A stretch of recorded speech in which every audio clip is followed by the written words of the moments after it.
right, welcome back. Proverbs 3, let's get right to it. Proverbs 3 starts out by saying, "My son, do not forget my teaching, but let your heart keep my commandments." And right away, we should recognize that this is one of those discourses that we've talked about in the previous videos, where the image here is a father sitting down with his son and he's giving his son advice. And among that advice we see in verse 3, he says, "Let not steadfast love and faithfulness forsake you." And this is a reference to Exodus 34:6, which is the most quoted Bible verse by the Bible.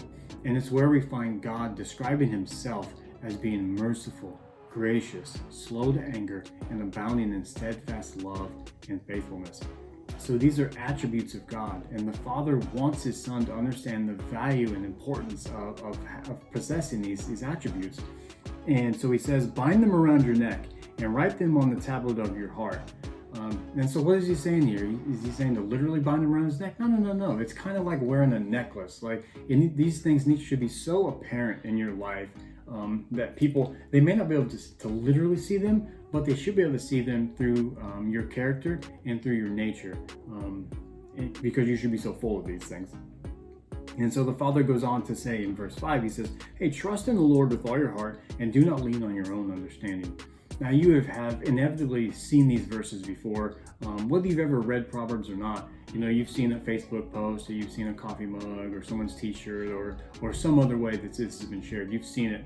And it's good. It's a good reminder that, there are things in this world, there are things in this life that you will not understand. And that's okay. And it's in those areas and in those times, we just need to trust God. We need to trust God that he knows what he's doing. He knows what's going on. He's behind the scenes. He's turning the gears and the cogs, and he's making everything work the way it's supposed to. God is. He's right there in the midst of it all, and we have to trust that he knows best, even when we don't understand it. There's a reason you see that verse a lot. So if we move on down to verse 13, we see it says, "Blessed is the one who finds wisdom and the one who gets understanding. For the gain from her is better than gain from silver." It says the gain from her.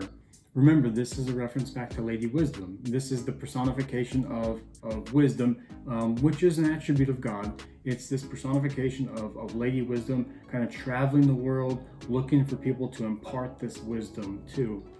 And it says that, the gain from this is far better than that of silver, and her profit better than gold. She is more precious than jewels, and nothing you desire can compare with her.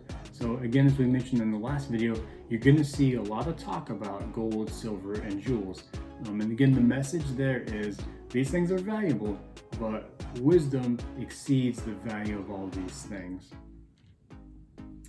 And then we move down to verse 19. I'm skipping a lot, and I apologize for that. There's a lot here.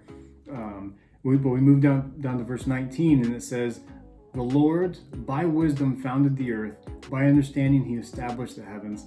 And this is really cool because wisdom is an attribute of God. So the Hebrew word for wisdom is chokmah.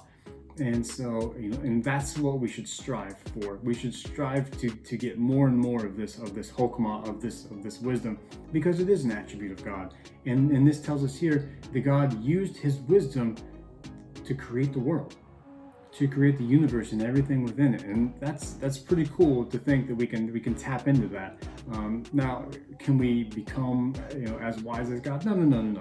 But we can tap into at least a little bit of that. And just a little bit of God's wisdom is far greater than the wisdom of any human that's ever roamed the earth. So it's kind of a pretty cool thought. The Father goes on to give his son some prohibitions here. So you see in 25, it says, do not be afraid of sudden terror. You see 27, 28. I won't necessarily go through all these, but Proverbs 3 is wrapped up with this. It says, "The wise will inherit honor, but fools get disgrace." So be wise, get honor, read Proverbs 3, and we'll see you in the next video.